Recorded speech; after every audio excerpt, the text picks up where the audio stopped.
안녕하십니까. 현대투자연구소 송지호입니다. 최근 동학개미운동이 증권시장에서 상당히 이슈화되고 있습니다. 오늘자 매일경제신문 보시면 동학개미운동에 대해서 자세히 나왔고요. 읽어보시면 상당 부분 도움이 되지 않을까 싶습니다. 그런데 안타깝게도 시세 원리를 감안한다면 동학개미운동은 상당 부분 한계일 가능성이 높다는 생각이고요. 간략하게 말씀드린다면 결국은 이제 그 외국인들이 순매수 전환되면서 삼성전자가 상승 전환될 때 개인들은 결국은 이제 제가 보기엔 한 90% 이상은 순매도로 전환될 가능성이 높지 않을까 싶습니다. 처음에 취지를 잃고 어떤 그 이기심 혹은 이제 탐욕에 개입되면서 순매도로 전환되면서 물량을 뺏길 가능성이 높다고 보는 거죠. 참고하시기 바라고요. 반면에 현재 큰 손 세력들은 어떤 전략과 함께 실제 어떤 종목들을 매집하고 있는지 살펴보도록 하겠고요. 주제가 사실 다소 좀 민감하고 좀 불편할 수도 있겠지만요. 여러분들 투자하시는데 많은 도움이 됐으면 합니다. 자, 오늘자 매일경제 신문에 나온 걸 제가 캡처했습니다. 2008년도에 개미들이 동학개미 운동이 이제 대우조선해양, 이런 삼성중업, 조선철강기계화학 이런 순으로 이어졌죠. 배경을 보게 되면요, 2000년대 중반에 조선철강기계화학, 우리가 소재 산업재료죠. 중국 관련주들이 바닥서부터가 아니라 역사적 고점을 돌파하고 작게는 1000%, 많게는 한 2, 3000%까지 올라갔거든요. 동학개미 운동이 조선주에서 주로 이제 조선주에 많이 개입됐다는 것은 많이 오른 거에 따른 어떤 학습 효과 과정이라고 보는 거죠. 이것은 사실 바람직한 건 아니거든요. 2020년도 올해 동학개미운동을 보면 역시 삼성전자인데, 물론 삼성전 굉장히 좋게 보고 있습니다. 하지만 삼성전자가 어때요? 뭐 부동산 불패 신화처럼 삼성전자가 계속해서 올랐죠. 오른 거에 따른 어떤 학습화 과정 때문에 대중들이 어떤 집단 사고가 고점 대비 지금 빠지니까 대중들이 어떤 집단 사고가 동시에 결정이 되지 않았나 싶습니다. 그러니까 우리가 이번에 삼성전자가 다시 이제 반등면을 보이면 팔지 마시고 계속해서 좀 끌고 나가는 그런 전략이 바람직하지 않을까 싶습니다. 오늘 방송이 어떤 거 취지이기도 하고요. 자, 당시 2000 리먼 사태 직후 이제 우리가 동학개미운동의 한번 실체에 대해서 한번 점검해 보도록 하겠습니다. 당시에 이제 주가가 굉장히 많이 올랐고 대우조선해양이 이제 32만 원대까지 올랐죠. 그리고 서프라임 모기지발 악재와 함께 2007년도 11월 달서부터 조정을 받기 시작해서 2008년 리먼 사태는 이제 2008년도 9월 달에 터지죠. 그리고 이제 그 다음 달 10월 달에 이제 주가가 큰 폭으로 빠지면서 또 바닥을 확인하는데, 종가 기준으로 보니까 이제 59,800원이었고요. 그 다음 이제 장중 저가로 보니까 한 4만 원 정도가 된 것 같아요. 그리고 주가가 이제 많이 회복을 합니다. 한 3년 정도 회복을 해서 한 22만 원대까지 하는데, 당시 개인 투자가들 어떤 평균 매수 단가는 대략적으로 한 10만 원대 정도라고 봐야 될 것 같아요. 그런데 제가 강조해드린 거 뭐냐면요, 이런 위기가 왔을 때 결국은 주도주를 잡아야 된다고 보는 거죠. 대우조선해양이 주도주는 아니었죠. 당시 22만 원대 고점 찍고 지금 주가가 여러분들 만 원대까지 빠졌습니다. 그러니까 거의 뭐 한 30분의 1토막 정도가 났다고 이제 봐야 될 것 같아요. 자, 보시는 그림은 이제 삼성전자인데, 삼성전자 역시 리먼 사태 이후에 대략 한 8,000원에서 한 3년 만에 주가가 한 3만 원대까지 올라가죠. 거의 얼마입니까? 한 400% 가까이 이제 주가가 급등하고, 역시 리먼 사태 이후에 삼성전자는 이제 역사적 고점 돌파죠. 리먼 사태 이후에 어떤 주도주는 단연코 삼성전자였다고 보는 거죠. 아울러서 이제 뭐 네이버 정도도 여러분들 한번 확인해 보시면 이해가 가실 겁니다. 그러니까 결국 주도주를 잡고 많이 단기적으로라도 많이 오른 것을 잡자고 이제 보는 거죠. 자, 이거는 약간 다소 조금 이제 생뚱맞지만 과거의 IMF 때를 한번 돌이켜보죠. IMF가 이제 1997년도 10월 달인가 터지죠. 그리고 주가가 계속해서 빠지다가 1998년도 바닥을 찍는데, 대신증권 우선주입니다. 당시에 이제 뭐 굿모닝증권 우선주, 뭐 이런 것들, 하바나증권 우선주 이런 것들이 굉장히 많이 갔는데, 강방천 회장이 갑자기 생각나네요. 그분이 증권주 우선주를 마지막 종잣돈 한 1억 정도로 사서 그게 10억대도 안 팔고 100억대도 안 파는 거예요. 주가 수익이 어마어마하게 났죠. 그래서 S플러스인가요? S플러스의 어떤 출발점이라고 봐야 될 것 같아요. 여하튼 간에 대신증권 우선주 보니까 바닥이 대략 물론 이제 400원대까지 빠졌는데 의미 있는 가격대가 이제 500원이라고 치고 500원서부터 3개월 동안에 16,000원까지 올라가요. 16,000원까지. 거의 3000% 이상, 3000% 이상 주가가 올라가죠. 예를 들어서 내가 1000만 원 샀다면 1000만 원이 3억 이상이 된 거죠. 석 달 만에. 이때는 뭐냐면, IMF 때는 뭐냐면, 낙폭과대 저가 대형 부실주, 부도 난 기업들도 있지만, 부도만 안 났다면 주가가 굉장히 많이 올라갔습니다. 제가 그런 부실주를 사는 게 아니라 시세 원리가 이렇던 것을 우리가 참고해 봐야 되겠고, 다음 그림을 보시는데 좀 이해가 되실 겁니다. 자, 큰 손 세력들의 어떤 그 구체적인 전략. 이거는 제가 3월 26일자에 방송한 내용이니까요. 참고하시면 상당히 도움이 될 것 같아요. 제가 이 토시 하나 조금 편집을 하다가 토시 하나 안 바꾼 내용입니다. 우리가 이강설위원, 제가 뭐 실명을 공개한다고 얘기를 좀 양해를 좀 구해드렸어요. 이분이 이제 6천만 원 갖고 이제 50억이 넘었고요.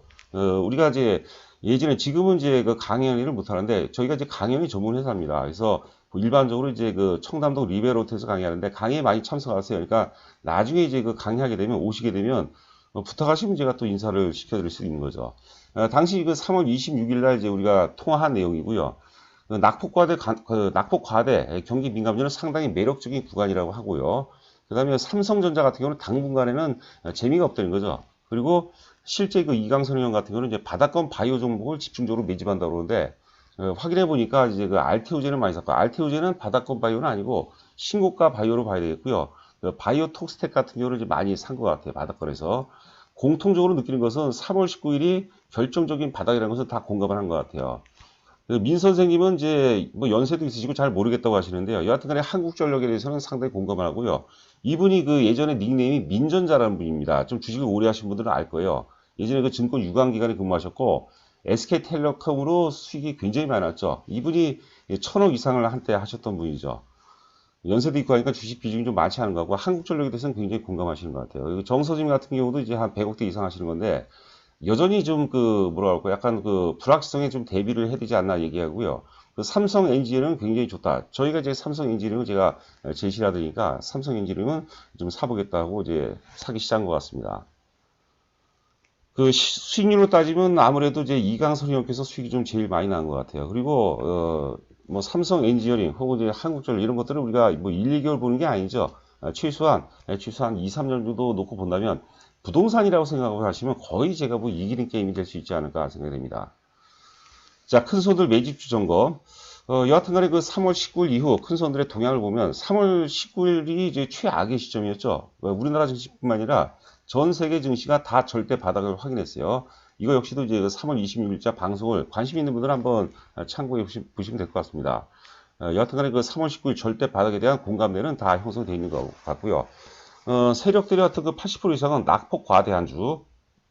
이거는 결국 이제 위기가 오면은 공식이에요, 사실. 낙폭 과대 경기 민감주죠. 그 다음에 이제 사실 저가주입니다, 원래는. 앞서 이제 우리가 대신입금 우선주로 봤죠. 그 당시에 뭐 건설주고 뭐고, 뭐 부도도 많이 났지만 살아남은 주식들은 살아남은 것들 굉장히 많이 올랐어요. 그건 이제 잠시 후에 또 제가 자세히 설명드리도록 하겠습니다. 그리고 낙폭 과대 경기 민감 가치주들을 이제 많이 선정하는 것 같습니다. 가치주들을 많이 이제 추구하시는 것 같은데, 역발상 관련주라고 그랬어요.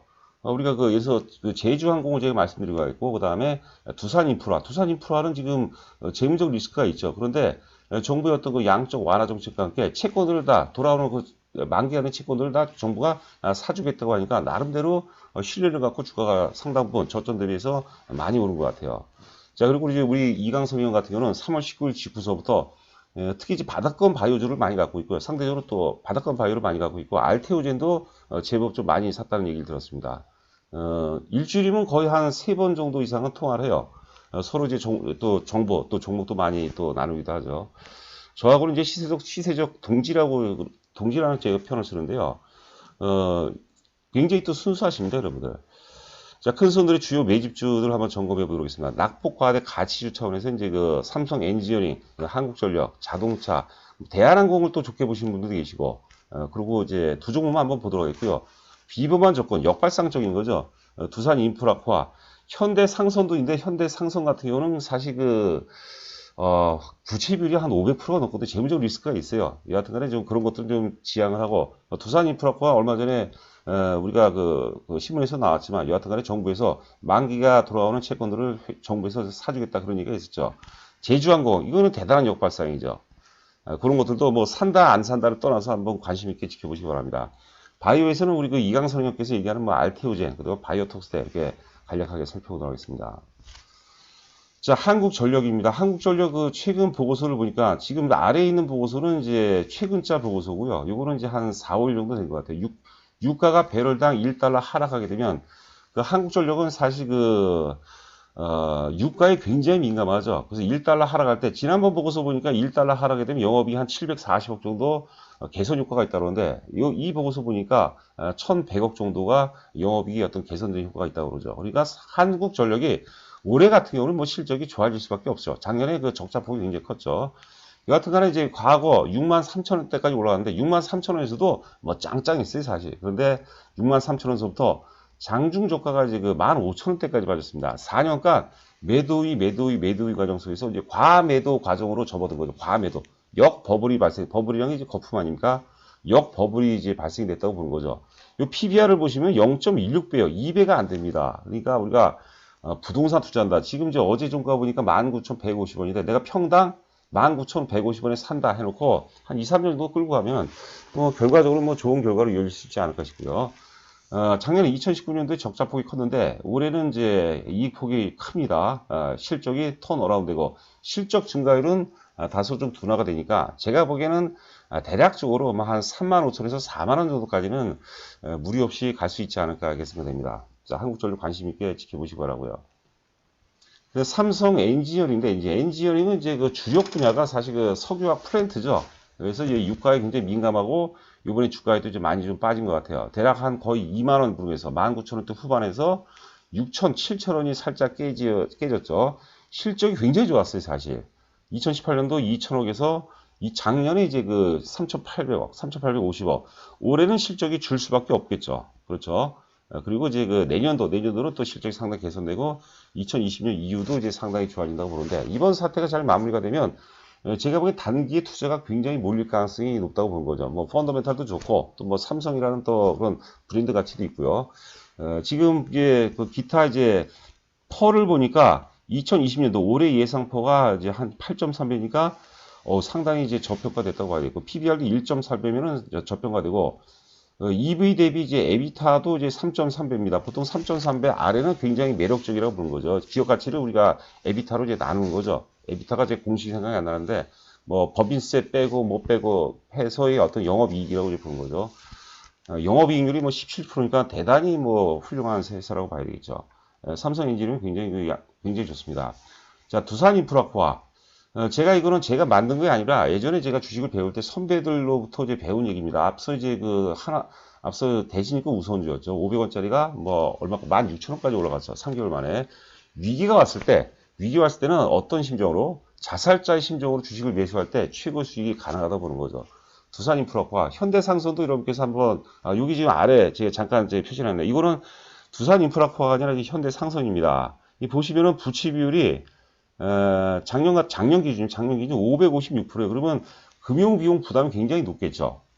근데 그 이번 사태가 해서 금융비용 부담이 높은데 지금 금리가 계속 인하 추세 아닙니까? 그러면 금융 이자 부담이 상대적으로 줄면서 부채가 많아요. 빚이 많으니까 이자 비용이 줄면서 그런 것들이 주가에 이제 반영할 가능성이 높다고 보는 거죠. 그러니까 위기가 왔을 때는 사실 그 금리를 계속 인하하는데 금리 인하의 최대 수혜주는 부채 비율이 높은 회사, 금융비용 부담이 높은 회사가 유리하다고 보는 거죠. 그래서 그런 것들이 이제 시장에 바닥을 찍으면 그런 것들이 강렬하게 반응한 겁니다. 그래서 뭐 정부에서 돌아오는 채권들을 또 매입을 해준다니까는요. 하여튼 적당한 눌림목을 본다면 우리가 관심 있게 지켜봐야 되지 않을까 싶어요. 그러니까 우리가 지금의 사고는 뭐냐면 자꾸 삼성전자, 우선전자, 하이닉스 이런 이제 이미 학습화되고 확인된 거에 집착하고 있는데 실제 개인 큰 손들의 움직임은 정반대라고 이제 보는 거죠. 된다 안 된다 논리 떠서 우리가 이런 어떤 그 발상이 굉장히 중요하지 않나 싶습니다. 조금 더 시간이 좀 여유가 있으면 제가 좀 길게 말씀드릴 텐데 굉장히 그 의미가 있고 논리적이고 과학적이라고 봐야 될 것 같아요. 그리고 어떤 그 많은 데이터를 보면은 상당히 뭐 그 흐름 역시도 우리가 그 좀 의미가 있는 흐름이 좀 예상이 되지 않나 싶어요. 제주항공 지금 사실 그 항공주가 뭐 직격탄인데 여기 보면은 위기가 왔을 때 미친놈 야, 나 이제 요번에 주식을 사는데, 주식을 산다고도 많이 하죠, 주변에서. 나 제주항공 사랜다. 그러면 어떤 얘기를 듣습니까? 저 새끼 저 드디어 미쳤네. 이런 얘기를 듣죠. 그 미친놈 소리, 자살자의 심정. 우리가 그 어떤 그 자세라든가 태도를 얘기하는 거죠. 미친놈 소리를 들으면서 주식을 매수해야 또 최고 수익이 가능하다고 이제 보는 거죠. 요거는 제가 나름대로 아까 자살자 이걸 패러디해서 제가 만든 얘기입니다. 그러니까 대중들, 이게 역발상적인 거죠. 대중들의 어떤 그 집단사고가 어떤 역행을 하는 그런 어떤 논리가 아닌가 싶습니다. 제주항공, 과거에 이제, 과거도 아닙니다. 사실 그 재작년 2018년도에 52,000원까지 갔던 주식이에요. 지금 주식은 과매도 과정, 2018년도 5월달 이후에 과매도 과정, 거의 한 2년 동안 과매도 과정으로 인해서 어떤 그 역버블이 발생되는 단계고요. 만약에 이번 사태가 지나간다면, 과거 IMF라든가 리먼 사태 같은 경우는 이제 그 IMF는 기업의 어떤 구조적인 문제였고, 리먼 사태는 글로벌 어떤 금융 시스템의 어떤 구조적 문제였는데요. 이번에는 안 그러죠. 외부적 충격이 존재하지 않았던 외부적 충격이죠. 물론 이제 양날의 칼이 될 수도 있는데 좀 좋게 해석한다면 굉장히 가파르게 회복될 가능성도 높다고 보는 거죠. 그러니까 일단 기본적으로 3월 19일이죠. 최악의 매도의 극점을 통과했기 때문에 이제부터 우리가 어떤 매의 눈으로 굉장히 관심 있게 지켜봐야 되지 않을까 싶습니다. 자, 그다음에 이제 그 바이오 두 종목, 알테오젠이죠. 알테오젠은 이제 대략적으로 이제 포트폴리오가 제품 포트폴리오가 한 네 가지 정도입니다. 먼저는 이제 그 SC 제형이죠. S제형. S제형 같은 경우는 이제 그 작년에 1조 6천억 정도, 1조 6천억 기술 수출했죠.